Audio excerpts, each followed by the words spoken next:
बहुत बहुत स्वागत है आपका आज के इस इंस्टाग्राम लाइव में जो तमाम लोग जुड़ते जा रहे हैं। हाय रवि यादव। तो हर सैटरडे हम ये एक इंस्टाग्राम लाइव करने वाले हैं। पिछले सैटरडे को हमने कुशल दौनेरिया के साथ किया था और आज के हमारे ख़ास मेहमान और शख्सियत हैं गीत चतुर्वेदी, जो उपन्यासकार हैं, कवि हैं, लेखक हैं। बहुत जल्द वो हमारे साथ जुड़ेंगे और हम उनसे बातचीत करेंगे कविता उपन्यास, कहानी और सोशल मीडिया टॉपिक पे। तो आपके जो भी सवाल हैं जो आप गीत सर से पूछना चाहते हैं वो आप कमेंट बॉक्स में बता दीजिए।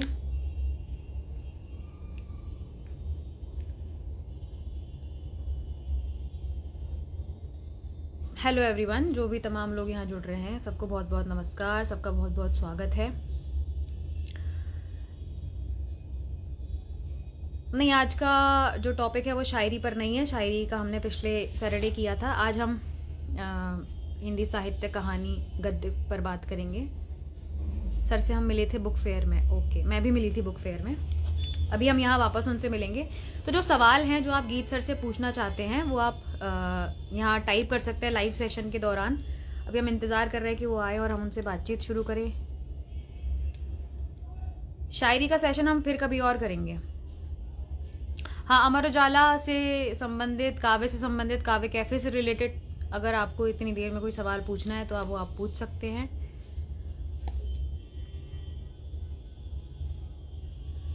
ओके आद्या चतुर्वेदी, आप कविताएं लिखते हैं, बहुत अच्छी बात है।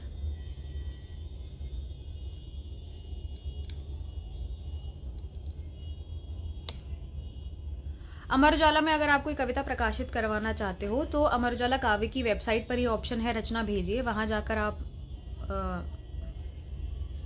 उस पर क्लिक करके आप अपनी रचना भेज सकते हैं। ओके, कहानी के शब्द कम पड़ जाते हैं। हाँ, इस बारे में जो भी आपके सवाल हैं, अभी गीत सर का इंतज़ार है। जब वो आएंगे हम उनको ज्वाइन करेंगे, तब आप उनसे ये सवाल पूछ सकते हैं।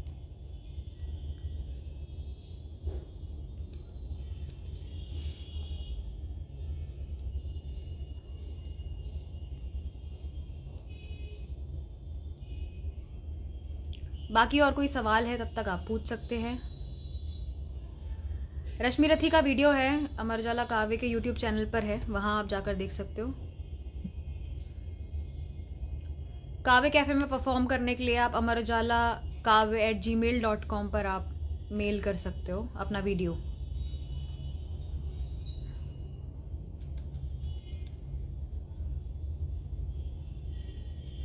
नहीं, अमर उजाला में पुस्तक प्रकाशित नहीं होती है, कविताएं आपकी प्रकाशित होती हैं जो वेबसाइट पर ही है। तो बस थोड़ी देर में गीत सर हमारे साथ ज्वाइन करने वाले हैं। उनकी एक बहुत प्रसिद्ध पंक्ति है कि प्रेम में डूबी स्त्री का चेहरा बुद्ध जैसा दिखता है। इस पंक्ति पर बहुत सारे लोगों ने अपनी कविताएं लिखी, अपनी पंक्तियां लिखी, इन पर बहुत अलग अलग तरह की बातें भी की, चर्चा की, और आज भी सोशल मीडिया पर यह पंक्ति बहुत प्रसिद्ध है, लोगों के बीच घूम रही है। आज का हमारा टॉपिक भी यही है, कविता, कहानी, उपन्यास और सोशल मीडिया। हम गीत सर से आज बातचीत करेंगे इस बारे में। गीत चतुर्वेदी, जिनको भारत भूषण अग्रवाल पुरस्कार मिला है उनकी कविताओं के लिए, वाग्धारा नवरत्न सम्मान मिला है, वो भारतीय भाषा के सर्वश्रेष्ठ लेखकों में से एक हैं और 22 से ज्यादा भाषाओं में उनका काम अनुदित हो चुका है। तो उनकी एक लाइन और है कि कुछ चीजों को रोका नहीं जा सकता, जैसे कुछ शब्दों, पंक्तियों, विचारों और रंगों को। इसी के साथ बहुत सारे सवाल ऊपर चले गए हैं।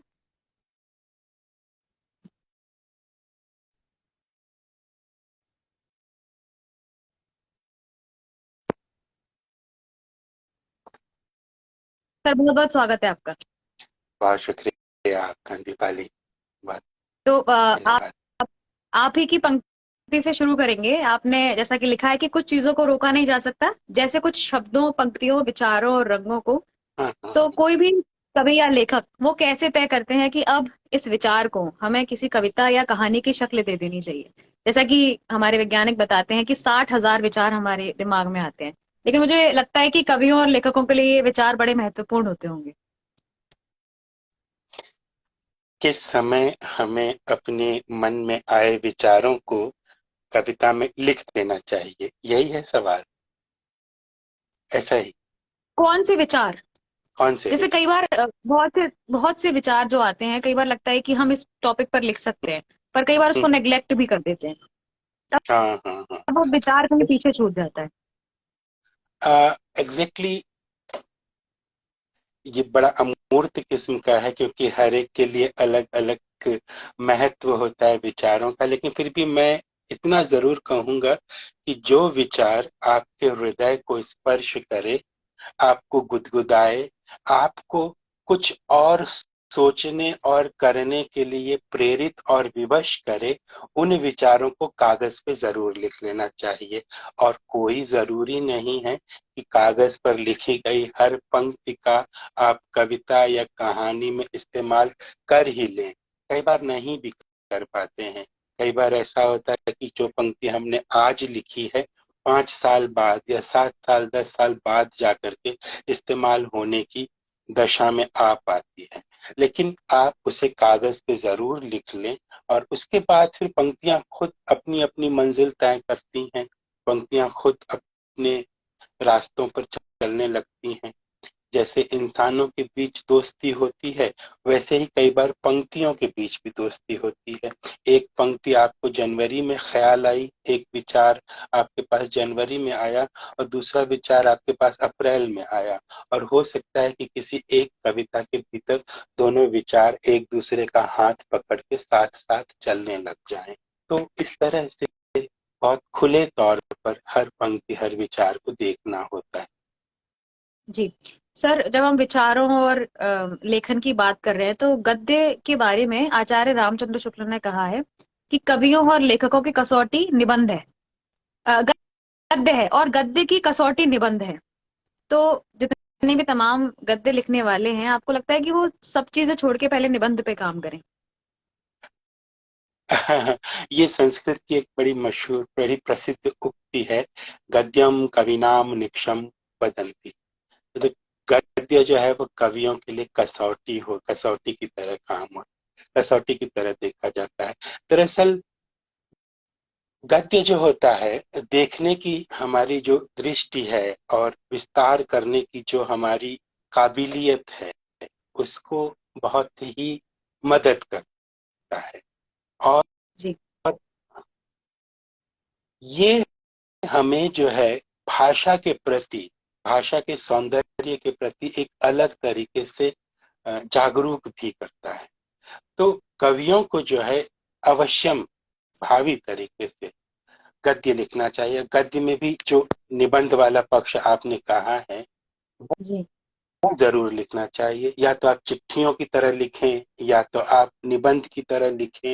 यानी जीवन और कविता के आसपास आपके भीतर जो विचार उपजते हैं, जो अनुभूतियां जन्म लेती हैं, उन्हें गद्य के फॉर्म में लिखें। तो गद्य जो है वो कविता की मदद करेगा, बहुत गहराई से मदद करेगा। बिल्कुल ऐसा है कि कविता का आईना गद्य है। कविता अपने आप को गद्य के दर्पण में निहारती है और अपना श्रृंगार करती है। ये एक बहुत माननीय भी बात है पूरी दुनिया में। संस्कृत से ये उक्ति चली आई है और दुनिया की तमाम दूसरी भाषाओं में भी मानी जाती है। जैसे अंग्रेजी के बहुत प्रसिद्ध आलोचक थे हैरोल्ड ब्लूम, वो कहा करते थे कि दुनिया की 21वीं सदी की सबसे प्रसिद्ध कविताएं गद्य में लिखी गई हैं। तो इसके दरअसल कई गहरे अर्थ भी हैं कि कई बार उपन्यास जो है, हम पढ़ते उसे उपन्यास की तरह है, लेकिन वो उसके अंदर कई सारी कविताएं रहती हैं पहले से। तो गद्य के साथ कविता का एक बहुत कसौटी जैसा और बहुत गहरा संबंध भी है। हम्म। तो जैसे गद्य कविता की आपने बात की कि 21वीं सदी की अधिकतर कविताएं गद्य कविताएं हैं। हाँ गद्य हाँ। और गद्य कविता में फिर क्या अंतर है? देखिए क्या है ना, हाँ, कविता जो है वो समस्त साहित्य की आत्मा है। हम्म। काव्य जी। समस्त साहित्य की आत्मा है। और केवल साहित्य ही नहीं, बल्कि सृष्टि के सभी सभी कलाओं की आत्मा है। जब हम कोई एक बहुत अच्छी फिल्म देखते हैं, तो हम कहते हैं ये रुपहले पर्दे पर दर्ज कविता है। जब हम एक बहुत अच्छे बैट्समैन की बैटिंग देखते हैं तो हम कहते हैं देखो इसने काठ से कविता लिख दी है। यानी जैसे सचिन तेंदुलकर जब स्ट्रेट ड्राइव मारता था तो हम कहते थे देखो ये काठ से लिखी हुई कविता है, लकड़ी से लिखी हुई कविता है। तो हम्म। कविता दरअसल सबसे ऊंची कला है। हर साहित्य, हर कला के भीतर कविता होने की आकांक्षा, महत्वाकांक्षा हमेशा रहती है। और गद्य काव्य एक बहुत पुरानी विधा है, कोई नई विधा नहीं है। जैसे ऋग्वेद पूरा का पूरा काव्य में लिखा गया है, ऋग्वेद हम्म। ऋचाएं, लेकिन अथर्ववेद गद्य में लिखा गया काव्य है। यानी कितनी हजारों साल पुरानी एक रचना, एक ग्रंथ, उस जमाने में गद्य में काव्य लिखा जा रहा था। हम भी आज गद्य में काव्य का अनुभव करने की, गद्य में काव्य का आविष्कार करने की कोशिश करते हैं। तो जो गद्य अपने समूचे प्रभाव में हमें काव्य का आस्वाद दे दे, वो दरअसल कविता ही है, चाहे वो उपन्यास की शक्ल में ही क्यों न लिखा गया हो। जी। तो मुझे लगता है कि जितने भी तमाम लोग जुड़े हुए हैं उनको भी ये बात क्लियर हो गई, क्योंकि मेरे को तो क्लियर हो गई अभी। तो एक सवाल सर, जो बीच बीच में जो लोग जुड़े हुए हैं वे भी, वो भी कुछ अपने सवाल पूछ रहे हैं। जी। उनमें से एक सवाल आया है कि जब कोई नया व्यक्ति है जो लिखना शुरू कर रहा है, वो पहले अपना पाठक वर्ग तैयार करे, या पहले अगर वो किताब लिखना चाह रहा है तो किताब छपवा दे और फिर पाठक उसके जुड़ते रहेंगे? कुछ इस तरह का उनका सवाल था। पाठक की चिंता करके अगर लेखन की शुरुआत करना चाहते हैं तो अच्छी रचनाएं कभी बन नहीं पाएंगी। 2002 में जिनको नोबेल प्राइज मिला था, हंगरी के महान लेखक इम्रे कर्तेश, उन्होंने नोबेल लेक्चर में ही एक बहुत सुंदर बात कही थी कि जी। मुझे पता नहीं था कि मुझे लोग कभी पढ़ेंगे, इसीलिए मैं लगातार लिखता चला गया। हम्म। यानी उनको पता ही नहीं था कि वो एक समय एक अपने पाठक वर्ग अपना जी। जुटा लेंगे। जी। दरअसल पाठक की चिंता नहीं करनी होती है। कवि की चिंता क्या है? कवि की चिंता उसकी पंक्तियां हैं, उसकी रचना है। आप अपने लेखन पे ध्यान दीजिए। ये बिल्कुल ऐसा है कि एक बैट्समैन, मैं बिल्कुल हमेशा कई बार इसको ना बहुत साधारण और रोजमर्रा की बातचीत में समझाने की कोशिश करता हूँ, रोजमर्रा के उदाहरणों के साथ, कि जब सामने से बॉल आ रही हो तो सचिन तेंदुलकर या महेंद्र सिंह धोनी बॉल के ऊपर नजर रखेंगे, ये थोड़ी देखने जाएंगे कि ग्राउंड में कितने हजार लोग उसको देख रहे हैं। हम्म। आप अपने दर्शकों को थोड़ी देखेंगे, आप तो बॉल को देखेंगे। तो एक कवि के रूप में, एक लेखक के रूप में आप अपने विचारों, अपनी अनुभूतियों, अपनी पंक्तियों को देखेंगे। पाठक वर्ग की तरफ मत देखिए। आप अच्छा लिखेंगे, आपके पास अपने आप पाठक आएंगे। भाई, जब कोयले की खदान से हीरा निकल करके आ जाता है, तब तो आप तो एक मनुष्य हैं, और प्रतिभावान मनुष्य हैं। आप मनुष्य के रूप में अपनी प्रतिभा का प्रदर्शन कीजिए, बाकी सारी चीजें छोड़ दीजिए। पाठक और पुरस्कार और प्रकाशन, इनकी चिंता मत कीजिए। बुनियादी चिंता अपने लेखन की गुणवत्ता होनी चाहिए। जी।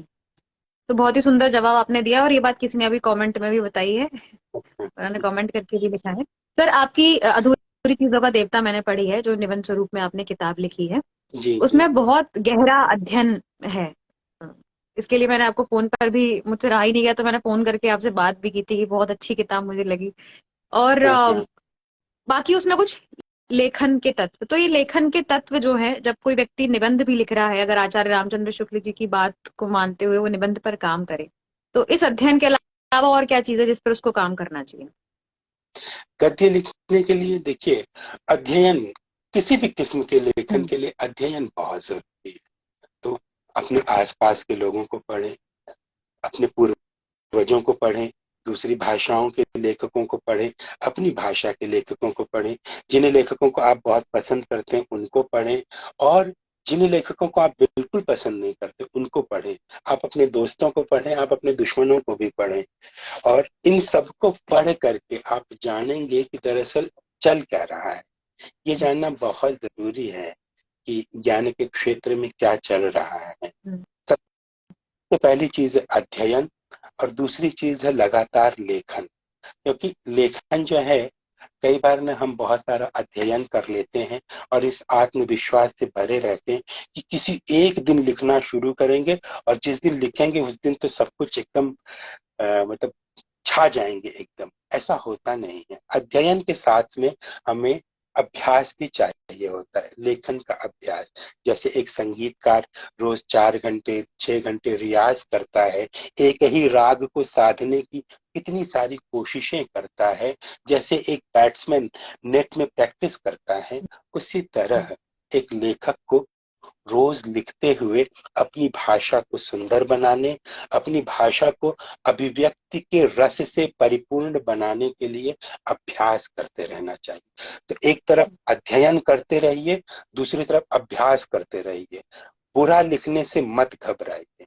कई लोग इसलिए नहीं लिखते, उन्हें लगता है मैं बुरा लिखूंगा। कोई बात नहीं, आप बुरे से शुरुआत कीजिए, आप एवरेज से शुरुआत कीजिए, आप औसत से शुरुआत कीजिए। लेकिन जब आप लगातार लिखते रहेंगे और दूसरों की कसौटी पर उसको जांचते रहेंगे, खासकर महान लेखकों की कसौटी पर, तब आप पाएंगे कि एक समय आपको खुद ही ये बात समझ में आने लगी है कि कौन सी पंक्ति अच्छी है, कौन सी पंक्ति अच्छी नहीं है। तब लगभग लगभग विशेषज्ञ हो चुके होंगे। सर, एक जिज्ञासु व्यक्ति की तरह मेरे भी जहन में बहुत सारे सवाल आ रहे हैं आपकी बातों से। हाँ हाँ। तो मेरा एक सवाल ये भी है कि जब हम बहुत सारे इस तरह लेखकों को पढ़ते हैं तो कई बार ऐसा होता है कि हमारी राइटिंग में उनका एक पुट आने लगता है, तो उससे कैसे बचा जाएगा कि हम अपनी मौलिकता को बनाए रखें और उससे बचे कि ऐसा ना लगे कि ये तुमने लिखा है तो तुम्हारी राइटिंग में वो लेखक की झलक दिख रही है या थोड़े थोड़े वो नजर आ रहे हैं, उससे कैसे बचे? नहीं, बचने की कोई जरूरत ही नहीं है। हम्म। ये सोचना ही क्यों कि हम उसके प्रभाव से बच जाएं। आप हम्म। धूप में जाते हैं तो क्या आप सूर्य के प्रकाश से बच सकते हैं? आप चांदनी में निकलते हैं तो क्या आप चंद्र के प्रकाश से बच सकते हैं? आप वर्षा में निकलते हैं तब क्या आप वर्षा से, बारिश भीगने से बच सकते हैं? क्यों बचना चाहते हैं? जब मैं नेरुदा को पढ़ता हूँ तो मैं चाहता हूँ कि नेरुदा की अच्छाई मेरे भीतर आ जाए। जब मैं मुक्तिबोध को पढ़ता हूँ तो चाहता हूँ उनकी अच्छाई भी मेरे भीतर आ जाए। हम कहीं से मौलिक नहीं होते हैं। हमारी मौलिकता एक भ्रम होती है, क्योंकि हम किसी न किसी द्वारा बनाए गए होते हैं। जैसे मैं अपने माता और पिता की कृति हूँ और मैं अपने माता पिता की अनुकृति भी हूँ, तब मैं मौलिक कैसे हुआ? मैं तो अपने माता पिता का फोटोकॉपी हो गया। और मेरे माता पिता मौलिक हुए क्या? वो तो अपने माता पिता की फोटोकॉपी है। तो हम कहीं से भी मौलिक नहीं होते। इसी तरह हमारी लिखाई और पढ़ाई भी मौलिकता का केवल एक भ्रम होती है।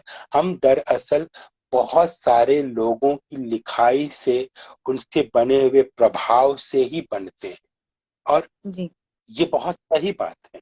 महमूद दरवेश बहुत सुंदर तरीके से कहते थे कि यदि तुम एक लेखक हो और तुम्हारे ऊपर 10 दूसरे लेखकों का प्रभाव नहीं पड़ा है, तो तुम अच्छे लेखक नहीं होगे, क्योंकि तुमने 10 लोगों को पढ़ा ही नहीं होगा। अच्छे लेखक को पढ़ेंगे तो अच्छा लेखक आपको प्रभावित करेगा, और वो प्रभावित करेगा तो आपकी लिखाई में उसका प्रतिबिंब बनेगा ही बनेगा।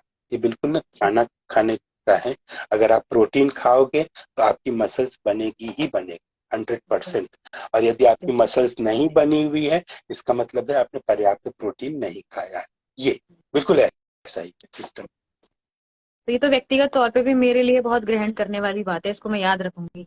एक हाँ सवाल हाँ। आया है सर बीच में कि किसी भी तरह के भाव का बोध होना या अनुभूत होना क्या है?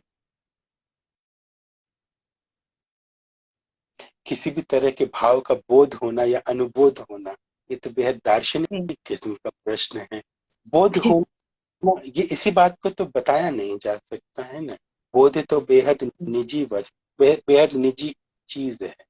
बोध की अभिव्यक्ति लोगों को लोगों तक संप्रेषित की जा सकती है। जैसे अचानक मुझे ये बोध हुआ कि फला व्यक्ति मुझे छल कर रहा है मेरे साथ, तो ये एक बोध हुआ मुझे।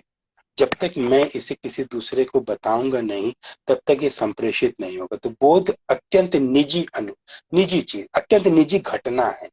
जैसे अश्वत्थ के नीचे बैठे थे बुद्ध और उन्हें हुआ बोध, और बोध के साथ उन्होंने जो है तमाम संसार का, तमाम जन्मों का, तमाम जीवन का ज्ञान प्राप्त कर लिया। अब वो ज्ञान उनकी निजी संपत्ति बन गई थी। जब तक उन्होंने धम्म चक्र प्रवर्तन नहीं किया था, तब तक वो उस ज्ञान को लोगों तक बता नहीं पाए।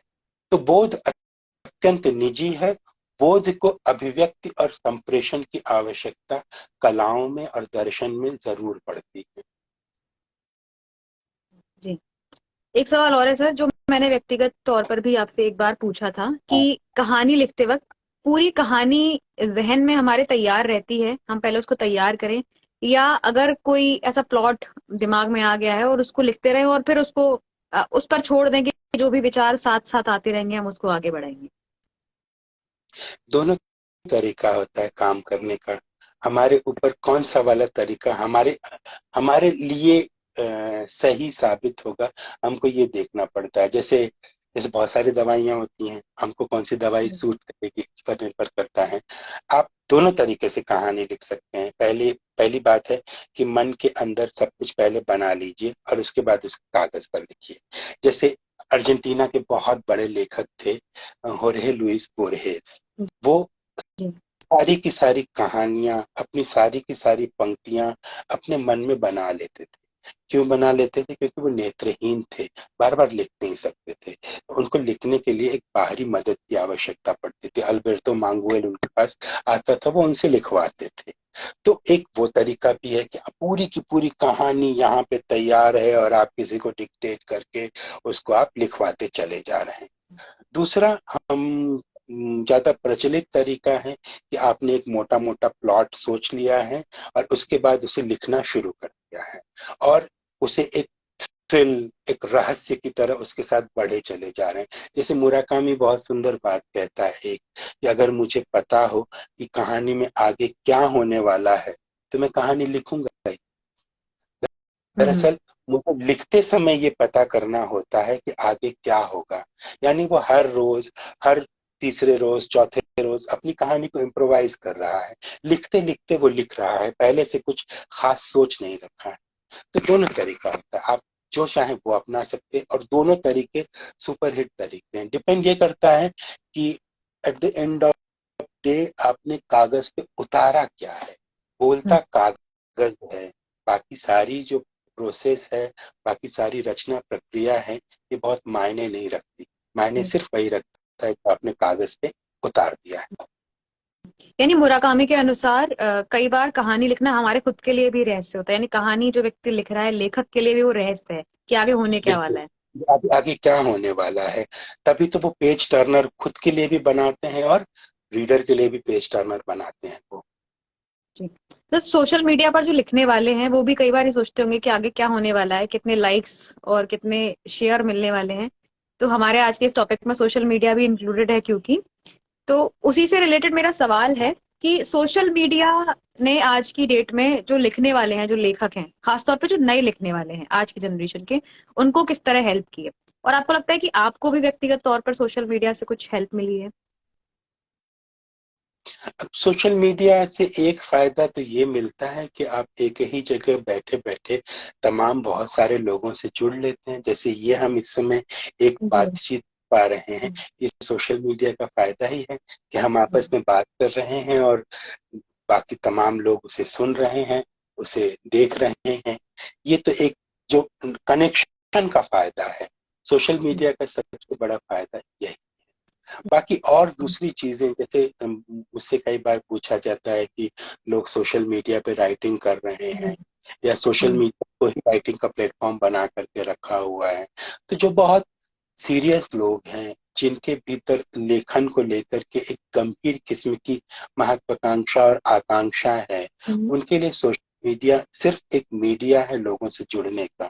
ये आपके लेखन का मंच नहीं है, ये आपकी किताबों का सब्स्टिट्यूट नहीं है, ये आपकी कॉपियों का भी सब्स्टिट्यूट नहीं है।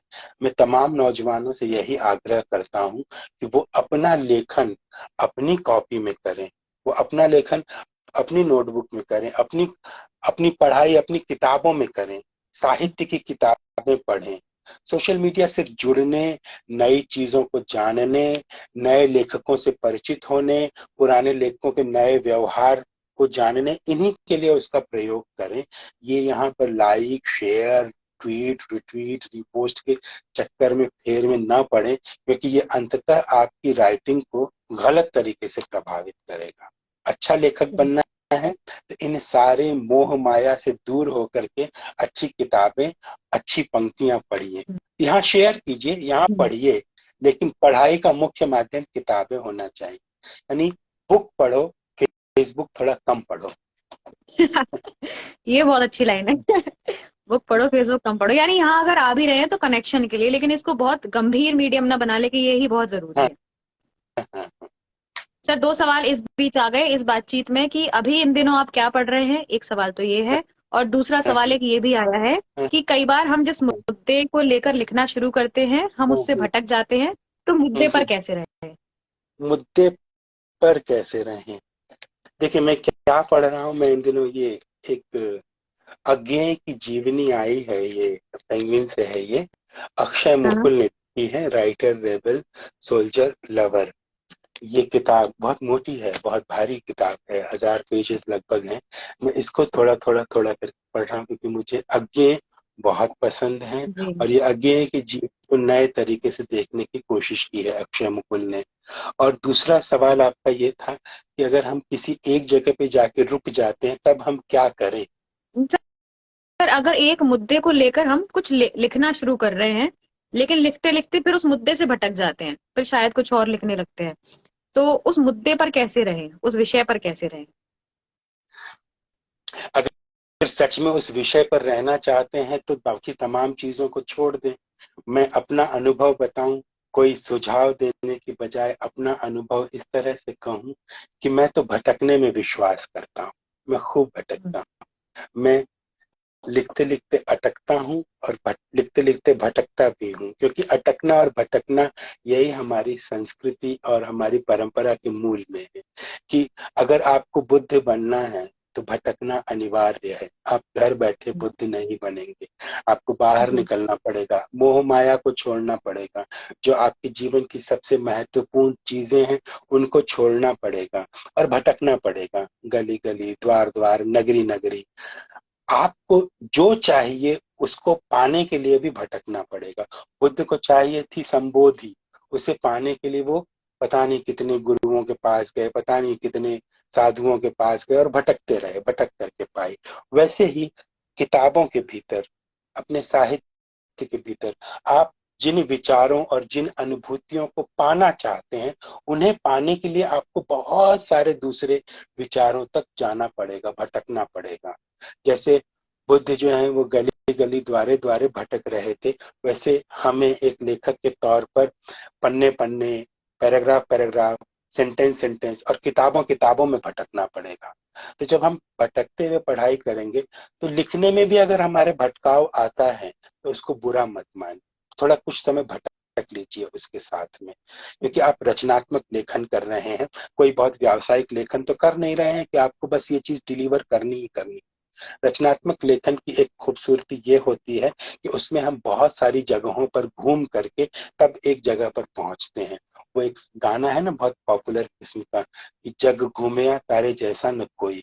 तो तारे जैसा न कोई ये जानने के लिए आपको जग घूमना पड़ता है, दुनिया घूमनी पड़ती है। बिल्कुल इसी तरीके से है ये। जी। इसी के साथ सर मेरा एक सवाल और है कि जिस भटकाव की आपने बात की है, तो उसी भटकाव में जब कोई कहानी लिख रहा है या उपन्यास लिख रहा है, तो कहानी और उपन्यास लिखने में क्या अंतर है, धैर्य के मामले में भी, पात्रों के मामले में भी?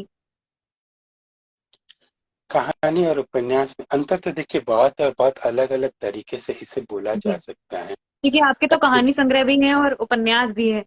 हाँ हाँ, मैंने ये सब चीजें की हैं। देखिए जी। कहानी जो है वो किसी एक क्षण को या किसी एक अनुभूति को बहुत विस्तार में नहीं देखती। जैसे इसे हम्म। कहूँ, किसी एक फ्रेंच राइटर ने इसे इस तरह से कहा था कि आप एक कमरे में आए हैं और कमरा पूरा अंधेरे से भरा हुआ है और आप उस कमरे में दरवाजा खोल के प्रविष्ट हो रहे हैं और आपने माचिस की एक तीली जलाई और उस तीली जलाने में प्रकाश हुआ। तो उस तीली के प्रकाश से आपको आसपास की चीजें दिखाई देंगी, यानी ये मालूम पड़ जाएगा कि सामने एक कुर्सी रखी है, यहाँ एक टेबल है और आपको इस वाले रास्ते से निकलना है वरना आप टकरा जाएं। जी। और 8-10 सेकंड के बाद वो तीली बंद हो जाती है, बुझ जाती है। हम्म। यानी एक क्षणिक प्रकाश हुआ और उस क्षणिक प्रकाश में आपको कमरे की कुछ चीजें दिखाई दे गई। ये है कहानी। यानी उसका प्रकाश कम देर के लिए पड़ेगा और आपको कमरे की कुछ एक चीजें, जीवन के कुछ एक पहलू दिखने लग जाएंगे। लेकिन उसी कमरे में, अंधेरे कमरे में एंटर होते ही आप जब बिजली का बल्ब ऑन कर देते हो तो पूरा कमरा रोशनी से भर जाता है। आपको एक एक चीज दिखने लग जाती है। यहाँ किताबों की अलमारी है, यहाँ मेज रखा हुआ है, यहाँ खिड़की है, यहाँ पर पहले कोई आया हुआ था, यहाँ पर चार कागज के उड़ रहे हैं, है ना, सारी चीजें दिखने लग जाती है, पूरा कमरा दिखने लग जाता है। यह है उपन्यास। उपन्यास यानी बहुत ज्यादा रोशनी, जीवन के हर पहलू पर नजर डाल सके, इस इतनी पर्याप्त रोशनी, और एक एक एक एक गहरा संबंध उन सारी चीजों के साथ देर तक बना रहने वाला, यह उपन्यास। तो अगर आप छोटे में काम करना चाहते हैं तो आप कहानी लिखिए, जीवन के कुछ क्षणों को, कुछ पहलुओं को पकड़िए। लेकिन आप जीवन को थोड़ा विस्तार में और अलग अलग आयामों से पकड़ना चाहते हैं तो उपन्यास की तरफ जाइए। जी जी, मुझे समझ में आ गया कि अब कहानी जब मैं लिखूं तो मुझे क्या ध्यान रखना है, और उपन्यास जब लिखूं तो फिर ध्यान कैसे रखना है। एक सवाल और आ गया है बीच में कि हमारे पास भावनाएं हैं, व्यक्त भी करना चाहते हैं, लेकिन पर्याप्त शब्द नहीं मिल रहे। रियाज करना होगा उसके लिए। हम्म। शब्द शब्द ऐसे तो आते नहीं हैं। शब्द किसके पास आते हैं? जो शब्दों जी को पकड़ने का रियाज करे। शब्दों को पकड़ना जैसे तितलियां पकड़ना, उड़े जा रही हैं और आपको उनके पीछे पीछे दौड़ना है।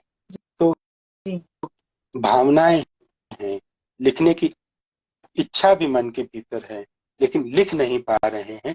इसका अर्थ ये है कि लिखने का अभ्यास बराबर नहीं हुआ है। लिखने का अभ्यास कीजिए, साल 2 साल। ये छोड़ दीजिए, ये सोचना छोड़ दीजिए कि मैं लिख डालूंगा। लिखने से प्राप्त होने वाली प्रसिद्धि और सुखों के बारे में सोचना छोड़ दीजिए। सिर्फ इतना सोचिए कि आज एक पन्ने पर मुझे 250 शब्द लिखने हैं। क्या मैं ये 250 शब्द लिख पाऊंगा? 250, 250, 250 करके 10 दिन में 2500 शब्द लिखे जा सकते हैं। जी तो लिखने का अभ्यास इसी तरह से, ज्यादा बड़ा नहीं। अगर आप बहुत ज्यादा, आपको तकलीफ है और शब्द नहीं पकड़ में आ रहे हैं, तो आप 100 शब्दों का टारगेट रखिए कि मैं आज जी सिर्फ 100 शब्द लिखूंगा जिसमें मैं अपने हृदय की किसी एक अनुभूति को व्यक्त करने का प्रयास करूंगा। यदि आप इतना कर सकते हैं, साल भर के भीतर आपका रियाज आपको रंग दिखाने लगेगा, आपको सफलता मिलेगी। जी।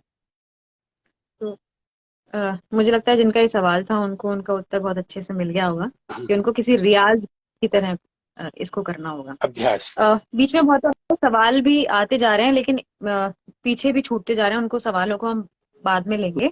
एक सवाल और जी। है सर कि सोशल मीडिया पर पढ़ने वाले, सोशल मीडिया पर कई सारे लोगों के मैंने पोस्ट देखे हैं कि वो निर्मल वर्मा से बहुत फैंटेसाइज रहते हैं उनकी राइटिंग से। तो उसका कारण क्या है? कि उदासी कारण है, क्योंकि जैसे ओशो एक जगह कहते हैं, मैंने उनके एक प्रवचन में सुना था कि वो कह रहे हैं कि उदासी अपने आप में एक अट्रैक्शन पैदा करती है। तो एक उदासी का अट्रैक्शन है, आपको ऐसा लगता है? कुछ कुछ उदासी का अट्रैक्शन है, कुछ अच्छे लेखन का भी अट्रैक्शन होता है ना। क्योंकि निर्मल वर्मा के यहाँ तो बहुत सारी चीजें हैं। एक जी उदासी तो है ही है, अवसाद हाँ। तो है ही है, हम्म लेकिन एक अंदरूनी संगीत है। हम जीवन हम्म में संगीत से बहुत जुड़ते हैं, हमें जी पता नहीं चलता कई बार, लेकिन शब्दों के भीतर जो संगीत होता है वो हमें पकड़ता है। हम उस अपरिभाषित संगीत को पहचान नहीं पाते हैं, लेकिन उससे आकर्षित होते हैं। मुझे ऐसा लगता है कि निर्मल वर्मा के लेखन में एक खास किस्म का संगीत है जो हमारी आत्मा को छूता है, और हम्म इसलिए भी निर्मल वर्मा की तरफ ज्यादा जाते हैं। एक दूसरा बहुत बड़ा कारण ये भी है कि आज के दौर में खासकर जितनी रफ्तार से लोग अपना जीवन जी रहे हैं, जितनी तेजी आ गई है जीवन में, उसमें अपने आप को ठहर कर देखने की फुर्सत बहुत कम लोगों के पास है। जी निर्मल वर्मा हमें ठहरने के लिए, कुछ पलों के लिए रुकने के लिए प्रेरित करते हैं। तो जो ठहरने की वो अपील है उनके यहाँ, वो हमारे नौजवानों को कहीं ना कहीं छूती है, इसलिए निर्मल जी के प्रति वो आकर्षित होते हैं, मुझे ऐसा जी लगता है। सर, मुझे लगता है और ये लाजिम भी है कि इस तरह के लेखन के प्रति लोगों का रुझान रहेगा और उनको उस तरह से पसंद भी करेंगे। देखिए उदासी जो है, उदासी कृष्ण बलदेव वैद में भी बहुत है, हाँ। लेकिन कृष्ण बलदेव वैद को वो लोकप्रियता जो हिंदी के युवा समाज में अभी नहीं मिली है या इस समय नहीं है, जो जी निर्मल वर्मा के पास है। उसके जी पीछे एक कारण ये भी है कि निर्मल वर्मा के बारे में लगातार बातचीत होती रहती है, या निर्मल वर्मा के बारे में हम लगातार बातचीत, हम और हमारे जैसे तमाम लेखक हैं वो करते भी रहते हैं। इससे भी एक किसी लेखक के पक्ष में माहौल बन जाता है। लेकिन मुख्य कारण तो वो मुझे संगीत वाली बात लगती है, एक आंतरिक अपरिभाषित, इससे पहले अनसुना संगीत जो हमारी आत्मा को अभिरंजित करता है। जी। यानी जो लयात्मकता उनके गद्य में है वो। लयात्मकता नहीं कहना चाहिए इसे, इनके आंतरिक संगीत। हम्म, लयात्मक लय तो बिल्कुल अलग चीज होती है, संगीत तो बिना लय के भी हो सकता है। एक जी अंदरूनी अपरिभाषित किस्म का संगीत है जिसे शब्दों में व्यक्त करना बहुत मुश्किल है, बस उसको महसूस किया जा सकता है। जैसे जैसे जैसे जैसे जैसे जैसे ध्वनि की बारिश हो रही हो और आप शब्दों से गीले हो रहे हो, बिल्कुल कुछ इस तरह का मामला है निर्मल वर्मा की। ध्वनि की बारिश। ये तो इस पर एक कविता भी लिखी जा सकती है। फिर एक सवाल और आया है कि ये सवाल दो तीन लोगों ने पूछ लिया कि कहानी लिखते समय विशेषतः किन बातों का ख्याल रखना आवश्यक है। ये सवाल पहले भी आया था पर वो तब मैं पूछ नहीं सकी, अब दोबारा आया है। कहानी लिखते समय आपको सबसे पहले कथानक का ध्यान रखना होगा, हम्म। परिवेश का ध्यान रखना होगा, अपने चरित्रों का ध्यान रखना होगा और अपनी भाषा का ध्यान रखना होगा। अगर ये चारों चीजें किसी कहानी में आपने अचीव कर ली हैं तो यकीनन वो एक सुंदर कहानी बनेगी। और अगर आप किसी एक को पकड़ करके भी कहानी बनाना चाहते हैं, जैसे आपके पास कथानक न भी हो तो भी आप अपनी एक सुंदर भाषा से भी कहानी को खड़ा कर सकते हैं, आप एक सुंदर चरित्र से भी कहानी को खड़ा कर सकते हैं। जो एकालाप या सौलीलकी वगैरह होती है वो इसी तरह से बनती हैं। मुख्य चीज है कि आप जो बात कहना चाहते हैं अपनी कहानी में, आपके मन में और आपके कागज पे वो बिल्कुल स्पष्ट तरीके से आ जाए। यदि आप उदास करना चाहते हैं उदास कर दीजिए, यदि आप खुश करना चाहते हैं खुश कर दीजिए, लेकिन ये बात कागज पर आ जाए, सिर्फ इसका ध्यान रखना है। सर, इतनी देर में इतने सारे सवाल इकट्ठे हुए हैं और मैं इनको लिखती जा रही हूँ। मतलब मेरे खुद के सवाल भी हैं वैसे बहुत सारे, और जो आधे भी नहीं हुए हैं अभी तक। इसके साथ साथ जो हमारे यहाँ लोग दोस्त जुड़े हुए हैं वो भी लगातार सवाल पूछते जा रहे हैं। हम्म, तो मैं अपने हम्म, सवाल तो मैं आपसे और बाद में भी पूछ सकती हूँ, पहले ये सवाल हैं जो बहुत जरूरी हैं। जी। अ, एक सवाल था कि आपके लिए सुंदर पंक्ति की परिभाषा क्या है?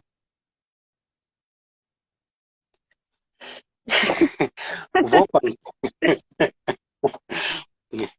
वो पंक्ति जो अपने पूरे अपनी पूरी कलात्मक आभा के साथ मेरे हृदय को स्पर्श कर जाए, वो मुझे सुंदर पंक्ति लगती है, अपनी कलात्मक आभा के साथ। जी तो उसमें विचार भी हो सकता है, उसमें अनुभूति भी हो सकती है, उसमें एक सुंदर भाषिक सौंदर्य भी हो सकता है। तो दरअसल मेरे मेरे लिए जो बुनियादी शर्त है वो मेरे हृदय को स्पर्श करना है, और मेरा हृदय थोड़ी सी ऊंची कसौटी है, तो इसलिए वहां तक जो चीज पहुंच गई वो मुझे सुंदर लगने लगती है, अच्छी लगती मुझे लगता है इसके लिए लोग आपको इनबॉक्स कर सकते हैं अपनी पंक्तियां। है। जरूर सर। अच्छा, एक सवाल और था कि अपनी किताब की प्रस्तावना कैसे लिखें? अपनी किताब की प्रस्तावना कोई बहुत जरूरी तो है नहीं प्रस्तावना लिखना, अगर एकदम अनिवार्य ना हो तो इसको टाल दिया जाना चाहिए। क्योंकि प्रस्तावना कुछ इस तरह की हो, देखिए अगर आपकी किताब का कोई एक विशेष संदर्भ है जिसे जताना, जिसे बताना अत्यंत अनिवार्य है, उसे बताए बिना कहानी का औचित्य सिद्ध नहीं हो पाएगा, यदि कोई ऐसी स्थिति है तभी प्रस्तावना लिखी जाए, अदरवाइज कहानी या कविता को अपने आप बोलने दिया जाए। कविता आत्मनिर्भर होती है, उसे कविता के इतर किसी अन्य सहारे की आवश्यकता नहीं होती है। उसी तरह कहानी और उपन्यास भी आत्मनिर्भर होते हैं अधिकांश तौर पर। लेकिन फिर भी अगर प्रस्तावना लिखना ही हो तो सिर्फ उन्हीं बातों को लिखा जाए जिसे लिखना एकदम अनिवार्य हो, किताब को, किताब के बारे में बताने। जी जी। और एक सवाल और कि हम लिखते हैं फिर एकदम से कुछ दिन तक कोई भाव नहीं आते, तो उस समय हमें क्या करना चाहिए? ये एक बड़ा महत्वपूर्ण सवाल है। लिखते हैं और उसके बाद खाली हो जाते हैं, तो जी दोबारा दोबारा भरने के लिए तो खाली होना बहुत जरूरी है। ये कोई बुराई नहीं है, ये बहुत अच्छी बात है। यदि आपने एक चीज कंप्लीट कर ली है, या समझ लीजिए कि आपने रोज 250 पेज, 250 शब्द लिखने का एक टारगेट कुछ दिनों तक अचीव कर लिया है, तो 100% कुछ दिनों के बाद आप खाली हो जाएंगे, तब आपको दोबारा भरना होगा। तो ऐसे लिए ना सबके अलग अलग तरीके होते हैं। कोई किताबें पढ़ता है, कोई सिनेमा देखता है, कोई अच्छा म्यूजिक सुनता है, तो कोई बाहर सड़क पर तफरीह करने चला जाता है, या भीड़ भाड़ में जाकर के खो जाता है। जो तरीका आपको सूट करे तब वो तरीका आप अपनाइए खुद को दोबारा भरने के लिए। जी लिखना दरअसल देखना है, अलग तरीके से देखना है। आप अपने आसपास को देखते हैं, आप अपने जीवन को देखते हैं, आप दूसरों के जीवन को देखते हैं, उस देखने को आप लिखने में अनुवाद करते हैं, देखे हुए को आप लिख देते हैं। तो देखने के लिए खुद को खाली कीजिए और उसके बाद और चीजों को देख के खुद को भर लीजिए। जी। फिर एक सवाल और आया है कि जो पीछे आपकी किताबें रखी हुई हैं वो आपने पढ़ ली हैं क्या सारी? अरे हाँ, हाँ, ये सब मेरी पढ़ी भी। जो मेरे पास में जो किताबें होती हैं वो किताबें होती हैं जो मैंने ऑलरेडी पढ़ी हुई होती हैं और जिनको मैं बार बार उठा करके पढ़ता हूँ। मेरे हाथ की रेंज में किताबें होनी चाहिए, और वही किताबें जो मैं बार बार पढ़ना चाहता हूँ, जिनको या जिनसे बार बार रेफर करता हूँ। तो मेरे सारे प्रिय लेखक जो है मेरे आसपास ही होते हैं। यहाँ बोरहेस, बहुत सारा बोरहेस है, गालिब पूरे पढ़े हुए हैं, मीर पढ़े हुए हैं, कुंवर नारायण पढ़े हुए हैं, मार्केस पढ़े हुए हैं, बुलानियो पढ़े हुए हैं, आचार्य प्रसाद द्विवेदी की सारी रचनावली पढ़ी हुई है, स्वामी विभूष है। मेरी सबसे प्रिय किताब जो है वह है महाभारत, 6 के 6 खंड बिल्कुल मेरे हाथ की रेंज में पड़े हुए हैं। जी। तो ये तो, जो दूर ये किताब तो खैर मैं, जो ये मेरे को दूर किताबें सौभाग्य हैं। मिला ये किताबें देखने का। हाँ, आप तो यहाँ आई थी, इसी लाइब्रेरी में थी जी यहाँ। जी। बहुत अच्छा था वो एक। सर एक सवाल और है कि काव्य और साहित्य हमारे जीवन में किस तरह आधार बनते हैं? ये दरअसल हमें हमें मनुष्य बनने के लिए लगातार प्रेरित करते रहते हैं। हम एक ऐसे हिंसक समय और हिंसक समाज में रहते हैं जहां सबसे पहली चोट हमारी मनुष्यता पर ही पड़ती है। जैसे सूरज की तीखी धूप एक कोमल पत्ते को झुलसा सकती है, वैसे ही हमारे समय और समाज की हिंसा हमारी मनुष्यता के कोमल तंतुओं को झुलसाती रहती है। काव्य और साहित्य इन्हीं कोमल तंतुओं को कोमल और हरा बनाए रखने में मदद करते हैं। कविता पता नहीं क्या क्या करती होगी, लेकिन एक मुख्य चीज जो वो करती है वो ये कि हमारे हृदय की मिट्टी को वो लगातार आर्द्र, लगातार गीला बनाए रखती है। और यदि वो मिट्टी गीली नहीं रहेगी तो उसमें नए नए बीजों का अंकुरण मुश्किल होगा। तो नए विचार, नई अनुभूतियों और हमारी प्राचीन मनुष्यता के अंकुर, हमारी प्राचीन मनुष्यता के की कोपलें लगातार हरी बनी रहें, कविता और साहित्य इसमें अपनी भूमिका निभाते हैं।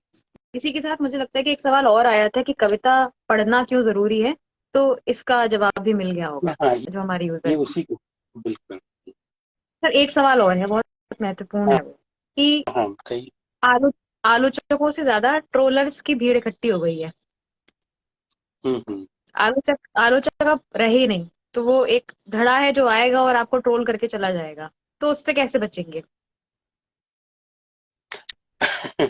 बच सकते हैं क्या? उससे बचने का एक तरीका कि आप लिखना बंद कर दीजिए, आप उपस्थित होना बंद कर दीजिए। दरअसल बचने की चिंता क्यों करना? हम अपना काम करें ना। देखिए, किसी को जवाब देना, जी। किसी के साथ एंगेज होना, ये सब कोई रचनात्मक कार्य तो है नहीं। तो अपने जीवन को रचनात्मक कार्यों में लगाया जाए, अपनी लिखाई, अपनी पढ़ाई पे ध्यान दिया जाए। संवाद, जहां पर संवाद हो सकता हो वहां संवाद जरूर करना चाहिए। लेकिन जहां पर आपको ये लगता हो कि ये सिर्फ किसी अवान्तर उद्देश्य के साथ की गई छींटाकशी है, तो बेहतर है कि आप अपने काम में लगे रहिए, क्योंकि दूसरों को छींटाकशी का अधिकार भी तो है ना। ये भी एक लोकतांत्रिकता है ना। आपको अपने काम में लगे रहने का अधिकार है, तो दूसरों को आपके ऊपर पत्थर फेंकने का भी अधिकार है। आप अपना काम कीजिए, दूसरों को अपना काम करने सर, दीजिए। सवाल पूछने का उद्देश्य ये था कि जो लोग आलोचना करते हैं उनकी भाषा ट्रोलर वाली अधिक होती है, आलोचना वाली कम होती है। और ये तो हमारे मुझे ऐसा, जी, ऐसा भी ये है तो कि हम अ, जी। हाँ, ये हमारे समय में एक सनसनी खेज जो दबाव है, सनसनी का दबाव, जो सोशल मीडिया और मास मीडिया के कारण बना हुआ है, कि जब तक हम एक हिंसक बयान नहीं देंगे तब तक लोग हमारी तरफ नहीं देखेंगे। तो जो लोग अटेंशन सीकर्स होते हैं, कई बार वो इस तरह की बयानबाजी करते हैं, ज्यादा से ज्यादा लोगों का अटेंशन पाने के लिए भी करते हैं। तो आलोचना तो जो अच्छे लोग हैं वो तो कर रहे हैं, वो जैसी भी है, हिंदी में जैसी भी आलोचना होती रही है वो उस तरह की अभी भी हो रही है। लेकिन ये जरूर है कि सोशल मीडिया की छींटाकशियों की भाषा ने आलोचना की भाषा को कुछ हद तक रिप्लेस किया है या उसमें जगह बनाई है। ये बहुत दुर्भाग्यपूर्ण है ये। जी। इसी के साथ एक सवाल और है कि वर्ड लिटरेचर को कहाँ से पढ़ना शुरू करें? जो आपको मिल जाए, इसका कोई ऐसा एक दरवाजा नहीं है कि ये दरवाजा नंबर एक ही हो। जहां से जो चीज आपको मिल जाए, अगर आपको नेरूदा मिलते हैं आप नेरूदा से पढ़ना शुरू कर दीजिए, मार्केज मिलते हैं मार्केज को पढ़िए, सबीर हाका मिलते हैं सबीर हाका को पढ़िए।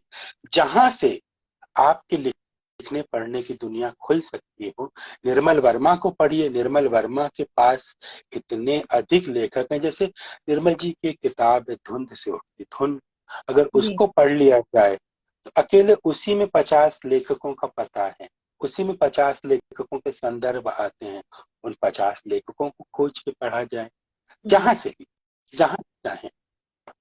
जी। सर, अब जब हम इस सेशन के अंतिम चरण में चल रहे हैं, तो कुछ सवाल जो मुझे कुछ लोगों ने व्हाट्सएप पे भी भेजे थे, हाँ, उनमें से एक सवाल था कि बाहर के राइटर्स को पढ़ने का फायदा क्या है, और यहाँ के राइटर्स के मुकाबले में वो कैसे ज्यादा इंस्पायर करते हैं, क्योंकि आपने इतने सारे, मतलब इसी सेशन में कई सारे नाम सभी लोगों ने सुने होंगे, मैंने भी सुने।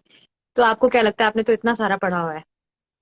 देखिए, जो लेखन की दुनिया होती है ना, उसमें कोई अंदर और बाहर का नहीं होता। सारे हम्म। राइटर आपके अपने होते जी। हैं। बाहर क्या होता है? बाहर होती है भाषा। हम्म। जो आपकी भाषा का राइटर नहीं है, वो बाहर का राइटर है, हम्म। भले वो आपके मुल्क का राइटर क्यों ना जी। हो। जी। जैसे आपकी भाषा हिंदी है और आपको जी। मराठी नहीं आती है, तो मराठी का राइटर भी तो आपके लिए बाहरी राइटर है ना। आपको तमिल नहीं आती है, तो तमिल का राइटर भी आपके लिए बाहरी राइटर हो जाता है। ये मोटे तौर पर ऐसा है, लेकिन बाहरी नहीं होता वो। देखो, जब बुद्ध जो हैं भिक्षाटन करने निकलते थे और अपने भिक्षुओं को भिक्षाटन के लिए भेजते थे, तो उस पूरी प्रक्रिया को वो भिक्षाटन नहीं कहते। वो किसी को ये नहीं कहते थे कि जाओ भिक्षा मांग के लाओ या जाओ भीख मांग के लाओ, ऐसा कुछ नहीं कहते। वो कहते थे जाओ मधुकरी करके लाओ। अब मधुकरी जी। एक शब्द, मधुकरी क्या होता है? हम्म। मधुकरी यानी मधुकर का काम करके आओ। मधुकर कौन? भौरा। मधुकर कौन? मधुमक्खी, जो विभिन्न फूलों पर बैठ करके उनका रस लेकर आती है और फिर अपना शहद बनाती है। वो इसका भी रस लेती है, इसका भी रस लेती है, इसका भी रस लेती है। किसी मधुमक्खी के लिए कोई फूल बाहरी फूल नहीं होता। उसके लिए वो फूल अपना फूल होता है जिस पर बैठ करके वो रस ग्रहण करती है, और जब ले करके आती है तो सब मिलकर के एक शहद बनाते। बुद्ध यही कहते थे, भिक्षा मत मांगो, मधुकरी करो, यानी किसी को पराया मत समझो, सबको अपना जानो, जो मिलता है वहां से वो लेकर के आ जाओ। लेखक को इस तरह से अपना जीवन जीना चाहिए। कोई भी पराया नहीं है, कोई भी बाहर का नहीं है। आपकी अपनी भाषा के लेखक भी आपके अपने हैं, दूसरों की भाषा के लेखक भी आपके अपने हैं। जिनको आप पढ़ेंगे उससे कुछ न कुछ अवश्य सीखेंगे। जो आपने सीखा है वो इम्पोर्टेंट है। बाकी जाति, भाषा, राष्ट्रीयता, महाद्वीप, ये सब इम्पोर्टेंट नहीं होता है। तो सबको पढ़िए, सब आपके अपने हैं। जी। तो और मुझे लगता है सर साहित्य तो और इस तरह की चीजें ही सिखाता है। साहित्य, संगीत, कलाएं, ये जी हमें दरअसल जोड़ती हैं, जी तमाम दुनिया के लोगों को जोड़ती हैं। तो जो कलाएं हमें जोड़ रही हैं, हम उनको विभाजनकारी तरीकों से क्यों देखें। सिर्फ एक चीज हो सकती है कि भाषा अलग है तो आपको अनुवाद का सहारा लेना पड़ सकता है, संस्कृति अलग है इसलिए आपको समझने के लिए थोड़ी अलग से मेहनत करनी पड़ सकती है। जैसे आप हिंदी में फणीश्वर नाथ रेणु को पढ़ लेते हैं क्योंकि बिहार और यूपी की संस्कृति से आप परिचित हैं, लेकिन एक व्यक्ति जो तमिलनाडु से आया हुआ है, वो जिसने हिंदी सीख रखी है, तो वो सीधे सीधे उतनी गहराई के साथ रेणु के साथ कनेक्ट नहीं हो पाएगा, उसे उस संस्कृति को जानना पड़ेगा। तो एक थोड़ा सा वहां परायापन हो सकता है, लेकिन वो परायापन सांस्कृतिक लेवल का होता है, आप उससे दूर कर सकते हैं थोड़े से अभ्यास के साथ। जैसे हम लोगों को यूरोपीय लेखकों को पढ़ते समय थोड़ी सी दिक्कत होती है क्योंकि उनकी संस्कृति अलग है। आप थोड़े से अभ्यास, थोड़ी सी अतिरिक्त अध्ययन के साथ उसको, उस अड़चन को दूर कर लेते हैं। सीखने को बहुत कुछ मिलता है, आप जितनों को पढ़ें, जो सीखा वो इम्पोर्टेंट है। जी। सर यही इन्होंने एक सवाल मुझसे ये भी पूछा था कि वर्ल्ड लिटरेचर जो जितनी भी चीजें आपने पढ़ी हैं उसने आपकी राइटिंग को किस तरह इम्पैक्ट किया है। इन सब ने मुझे बहुत गहरे प्रभावित किया है। चीजों को कैसे देखा जाए, कैसे बनाया जाए, एक चीज को देखने के 10 तरीके हो सकते हैं, ये सारी चीजें तमाम लेखकों को पढ़ करके ही मैंने जानी है। और जब हम किसी बड़े लेखक को पढ़ते हैं तो दरअसल वो हमें जीवन को देखने के एक नए तरीके से परिचित करा रहा होता है। वो तरीका बहुत इंपॉर्टेंट होता है, वो जी दृष्टिकोण बहुत इंपॉर्टेंट होता है। मनुष्य एक लेखक के रूप में हम कई सारे दृष्टिकोणों का समुच्चय है। जी हम अपने समुच्चय का जितना विस्तार करेंगे, हमारे दृष्टिकोणों का भी उतना विस्तार होता रहेगा, हम उतने बारीक तरीके से देख सके। विश्व साहित्य के महान लेखक हमें इसी दृष्टिकोण से परिचित कराते हैं। वो हमें प्रकाशित करते हैं, वो वाला प्रकाश कि हम कुछ बातें हमारे हृदय के अंदर पहले से थी, लेकिन हम उसे पहचान नहीं पा रहे थे क्योंकि हमारे हृदय में प्रकाश नहीं था। टॉल्स्टॉय, दोस्तोवस्की या काफका जैसा एक लेखक आकर हमारे ही हृदय को प्रकाशित कर देता है कि जो सारी चीजें तुम यहाँ वहां ढूंढ रहे थे, देखो वो तुम्हारे ही हृदय में है। हम्म। ये एक बड़ा लेखक हमें सिखाता है। मुझे लगता है कि इससे बहुत सारी रोशनी हमें इस सब्जेक्ट पर मिली है। एक सवाल और है सर, सारंग सर पूछ रहे हैं, हाँ, वो जुड़े हैं यहाँ पर। हाँ। अरे वाह सारंग जी, आपको सबसे पहले तो सारंग जी को बधाई उनकी नई किताब, नए उपन्यास के लिए।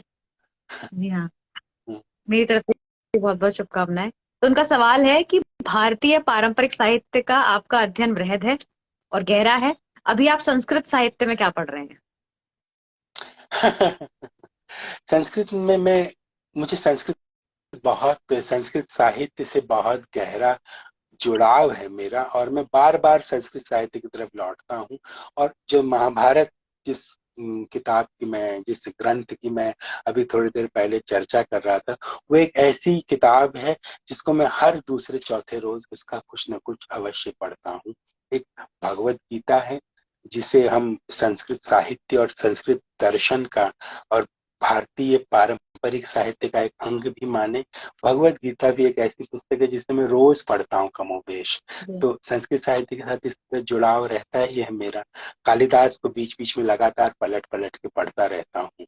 तो ये सब संस्कृत में यही सारे विकल्प हैं हम लोगों के पास में, जिन्हें हम कमोबेश छूते रहते मुझे लगता है सारंग सर को अब पता चल गया होगा।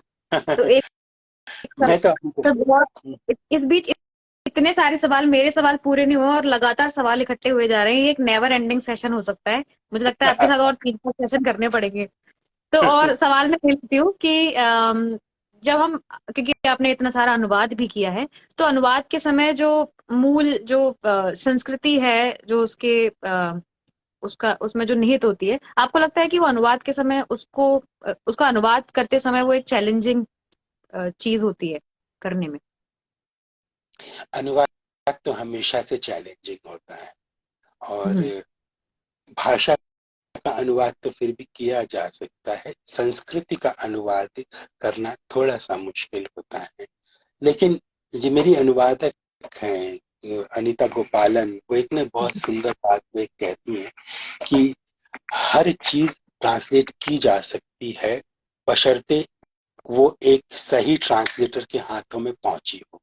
यानी जी। अगर एक योग्य अनुवादक हो तो वो कोई न कोई रास्ता जरूर निकाल लेगा चीजों को बदलने में, चीजों का अनुवाद करने। ये ये एक बड़ी बड़ी बड़ी बड़ी चुनौती होती है किसी भी सांस्कृतिक समुदाय के सामने। लेकिन फिर भी हम देखें ना, पूरी दुनिया का इतिहास उठा करके देखें तो वो अनुवाद के सहारे ही तो चल रहा है सब कुछ।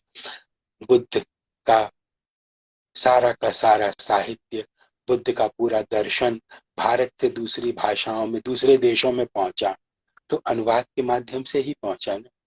यूरोप का दर्शन हम तक आया तो अनुवाद के माध्यम से ही आया, उनका साहित्य हम तक आया तो अनुवाद के माध्यम से ही आया। साथ में सांस्कृतिक जो अंतर हैं वो भी हम तक आए। हमारे हमारी और उनकी संस्कृति के मिलन ने एक नई संस्कृति की रचना भी की। ये फायदे होते हैं उसको इस पूरी चुनौती में। तो जो लोग कहते हैं कि अनुवाद में सब कुछ खो जाता है, अनुवाद दरअसल मूल को विकृत कर देता है, मैं इसे नहीं मानता। मैं ऐसा मानता हूं कि अनुवाद में अगर इतना सब कुछ खोता है तो इतना अधिक मिलता भी है। 10 पैसे का सामान खोया तो 100 पैसे का सामान मिल भी जाता है नए तरीके से। ये सांस्कृतिक अनुवाद के कारण संभव होता है। जी। सर, एक सवाल है मेरा यहाँ पे कि जो मैंने खुद महसूस किया था जब मैं शिव बटालवी की कुछ कविताओं को उनका अनुवाद करने की कोशिश कर रही थी, तो मैंने देखा, हालांकि मैंने उस पर थोड़ी रिसर्च भी की, कि उसमें कुछ शब्द ऐसे हैं जो इतने लोक के शब्द हैं कि उनके अर्थ भी कई लोगों को नहीं पता है। तो वहां पर वो चुनौतीपूर्ण होता है। ये तो है, ये सांस्कृतिक अनुवाद एक तरह का यही है कि हर भाषा में कुछ ऐसे स्थानीय शब्द होते हैं जी। जिसका एक सब्स्टिट्यूट, प्रॉपर सब्स्टिट्यूट दूसरी भाषा में नहीं होता है। तो उसके करीब पहुंचने वाले किसी शब्द को ढूंढा जा सकता है, क्योंकि 100% मिरर इमेज तो नहीं बन सकती है, लेकिन फिर भी करीब, अधिकतम करीब पहुंचा जा सकता है। और यदि बहुत अनिवार्य हो तो स्थानीय भाषा के उस शब्द को ही उठा करके अगली भाषा में भेजा जा सकता है। जैसे हमारे यहाँ बहुत सारे शब्द तुर्की से आए हैं या पुर्तगाली से आए हैं, तो इसी तरह से आए हैं कि उनके लिए कोई एक शब्द हमारे पास नहीं था तो हमने उन भाषाओं से शब्द ले लिया।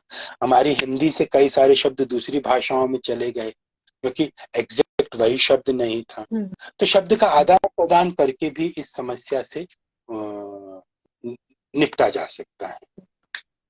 सर, जब हम दूसरी भाषाओं की और यहाँ की बात कर रहे हैं, अनुवाद की भी बात कर रहे हैं, तो एक सवाल और है कि कुछ, क्या आपको ऐसा लगता है कि जब हम विश्व साहित्य को देखें और खासतौर पे हम हिंदी साहित्य को हमारे आज के हिंदी साहित्य को देखें तो बहुत सारे ऐसे जोखिम है जो यहाँ के राइटर्स नहीं उठा रहे हैं, या कुछ अंतर है जो यहाँ और होना चाहिए। जैसे कई बार हम जादू यथार्थवाद की बात करते हैं। हाँ, ऐसा तो है कि बहुत सारा जोखिम हमारे यहाँ नहीं उठाया जाता है, क्योंकि हम्म। अ, हमारे लेखक कई बार उतनी हमारे यहाँ उतनी तैयारी नहीं थी, या उस लेवल पे जाकर के काम नहीं हो रहा था। लेकिन फिर भी ये है कि हमारे यहाँ भी काफी कुछ नया और काफी कुछ गंभीर हुआ है। जादुई यथार्थवाद की ही बात देखें अगर, तो हमारे यहाँ तो बहुत लंबे समय से ये सब चीजें, जादुई यथार्थवाद जिसको कहते हैं, वो महाभारत में भरे पड़े हैं उसके उदाहरण, रामायण में उसके उदाहरण भरे पड़े हैं। एक ऐसा जादू जो यथार्थ से भी अधिक यथार्थ लगने लग जाए, या यथार्थ को पार ले जाने वाला जादू, ऐसे हमारे प्राचीन साहित्य में भी बहुत कुछ है। हमने खासकर हिंदी के लेखक के संदर्भ में अगर मैं बात करूं, तो जानते हैं सबसे बड़ी समस्या क्या है, कि हिंदी के लेखक ने अपना संबंध संस्कृत के साहित्य से कम बनाया और यूरोप के साहित्य से ज्यादा बनाया। इस कारण भी हमारे भीतर अनुकरण की आदत पड़ गई। यदि हम संस्कृत साहित्य, महान संस्कृत साहित्य के साथ अपना सीधा संबंध स्थापित करते, तो हम पाते कि भाषा के तौर पर, शैली के तौर पर बहुत बड़े प्रयोग उन लोगों ने बरसों पहले कर दिए थे। हम उन प्रयोग की परंपरा में शामिल हो सकते थे, लेकिन हम उससे वाकिफ ही नहीं थे। हमारे यहाँ ज्यादातर लेखक, हिंदी के ज्यादातर लेखक संस्कृत से जुड़ते ही नहीं है, या संस्कृत को पुरानी दक्यानुसी वगैरह वगैरह जो प्रचलित धारणाएं हैं उस तरह से देखते हैं वो। अगर उसे उस तरह से देखें, जैसे 20वीं सदी के आधुनिक साहित्य में, उत्तर आधुनिक साहित्य में एक तरीका है मेटाफिक्शन, उसका बड़ा इस्तेमाल किया जाता है। मेटाफिक्शन का अर्थ ये होता है कि जब लेखक खुद अपनी कृतियों के भीतर एक चरित्र की तरह उपस्थित हो जाए। यानी ये किताब एमोस ओज लिख रहे हैं, राइटर एमोस ओज हैं, लेकिन किताब के भीतर एमोस ओज खुद एमोस ओज बन करके उपस्थित हैं और किसी चरित्र से बात कर रहे हैं। ये तो होता है जैसा मैंने मेटाफिक्शन। उसका उदाहरण शायद रामायण भी है, जिसमें वाल्मीकि खुद भी एक पात्र हैं। बिल्कुल, रामायण, महाभारत में वेदव्यास पात्र हैं, रामायण में वाल्मीकि पात्र हैं, और कई सारी कृतियां हैं उसमें खुद लेखक पात्र होता है। तो मेटाफिक्शन की परंपरा देखिए कितनी पुरानी है। उस मेटाफिक्शन को आज के उत्तराधुनिक साहित्य के साथ जोड़ करके देखा जा सकता है, लेकिन ये एक महती काम, बड़ा काम है। तो खैर बहुत ही समृद्ध करने वाला ये सेशन हमारा आज का रहा है। मैंने तो खुद बहुत सारे पॉइंट्स यहाँ पे नोट डाउन कर लिए हैं अपनी कॉपी में, और साथ ही कुछ और सवाल यहाँ पर इकट्ठे हुए हैं, लेकिन वो सवाल वो हैं जो हम सेशन में पहले पूछ चुके हैं, सर उनका जवाब दे चुके हैं। मैं इसको जब पोस्ट करूंगी सेशन एंड करने के बाद, तब आप उनको दोबारा देख सकते हैं। सर एक आखिरी सवाल जो बहुत सारे लोगों ने, अलग अलग लोगों ने पूछा है, कि कौन आपकी पसंदीदा किताबें कौन सी हैं, कौन से कवियों और लेखकों को जरूर पढ़ना चाहिए? मैं जिन लोगों को जरूर पढ़ता हूँ मैं उनका नाम बताता हूँ। शायद मेरे लिए इस लिस्ट ने बहुत काम किया है, मेरे लिए ये लिस्ट बहुत यूजफुल रही है। वो लिस्ट मैं शेयर करता हूँ आपके साथ में। मेरी उम्मीद है कि आपके लिए भी ये यूजफुल होगी। जहाँ तक और ये लिस्ट पुराने और नयों को मिला करके बनती है मेरी। पुराने साहित्य में वेदव्यास, उनकी महाभारत बहुत पसंद है। फिर मुझे कालिदास बहुत पसंद है। दुनिया का सबसे बड़ा कवि कालिदास है, ऐसा मैं बहुत पुख्तगी के साथ मानता आया हूं मैं। फिर प्राचीन यूरोपीय साहित्य में मुझे होमर बहुत पसंद है। होमर से मैं बहुत प्रभावित होता हूँ। दांते की कृतियों से मैं बहुत प्रभावित होता हूँ। दांते पे मैंने एक वीडियो भी बनाया था यूट्यूब पर, उनके बारे में बार बार बात करता हूँ। दांते और उनकी डिवाइन कॉमेडी ये मुझे बहुत बहुत रास्ता दिखाती हैं। फिर मैं मध्य युग में आता हूँ, कबीर को बहुत पसंद करता हूँ। कबीर के पास जो जो धार है वैसा बहुत कम कवियों के पास है। फिर मैं तुलसी को भी बहुत पसंद करता हूँ। तुलसी में जो गहराई है, तुलसी में जो जीवन की अद्भुत छटा है, वो मुझे बहुत पसंद आती है। फिर मैं मीर से बहुत प्रभावित हूँ। मीर को खुदाए सुखन यानी गॉड ऑफ पोएट्री कहा जाता था, तो कोई बहुत एवं ही नहीं कहा जाता था। मीर इस पूरे 200-300 वर्षों के सबसे बड़े कवि हैं, ऐसा मैं मानता हूँ। बहुत पुख्तगी के साथ, बहुत मजबूती के साथ इस बात को मानता हूँ। तो मीर एक ऐसे कवि हैं जिनको मैं कमोबेश हर रोज पढ़ता हूँ, उनकी कोई न कोई कवि, कोई न कोई कपलेट उनका। फिर गालिब मुझे बहुत पसंद है, इनको बहुत ध्यान से पढ़ता हूँ। 20वीं सदी के लेखकों में आ जाए तो मैं जयशंकर प्रसाद को बहुत ध्यान से पढ़ता हूँ, निराला जी को ध्यान से पढ़ता हूँ, मुक्तिबोध को ध्यान से पढ़ता हूँ, रघुवीर सहाय को पढ़ता हूँ, कुंवर नारायण को पढ़ता हूँ और विष्णु खरे को पढ़ता हूँ। ये सारे जो लेखक हैं, ये मुझे बहुत मेरी मदद करते हैं और ये अनिवार्य हैं, इनको जरूर पढ़ा जाना चाहिए, मैं अपनी नजर में ये मानता हूँ।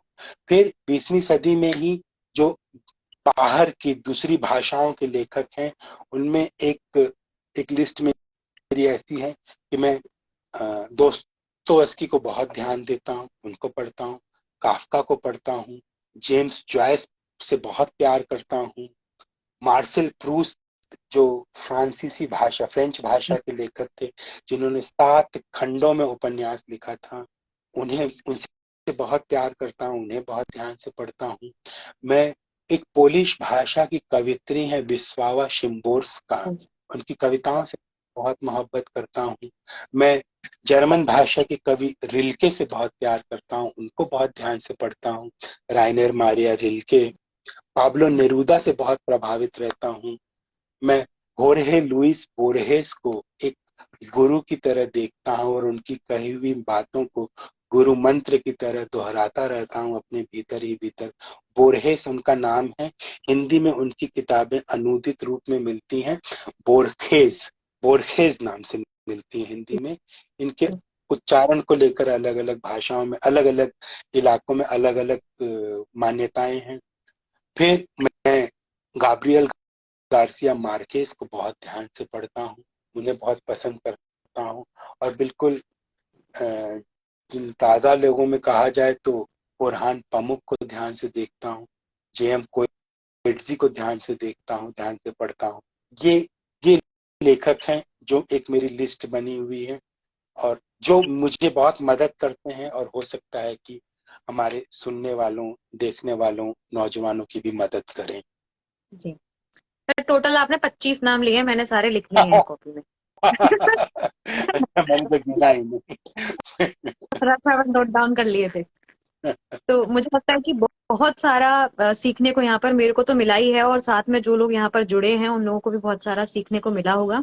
आपके साथ एक सेशन बहुत कम है, तो मुझे लगता है कि हम दोबारा फिर मिलेंगे और फिर बहुत सारी बातें करेंगे। जरूर। वो तो एक नेवर एंडिंग, आपके साथ एक नेवर एंडिंग चर्चा हो सकती है। बहुत सारे सवाल मेरे भी रह गए और यहाँ तमाम लोगों के भी रह गए। हाँ तो भाव बहुत सारे हैं, लेकिन समय का थोड़ा अभाव है।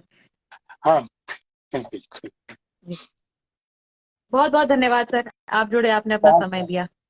बहुत धन्यवाद आपका दीपाली, मुझे बहुत अच्छा लगा। और तमाम जुड़ने वालों का, तमाम पाठकों, नौजवानों, आप सभी लोगों का बहुत शुक्रिया, बहुत धन्यवाद। धन्यवाद।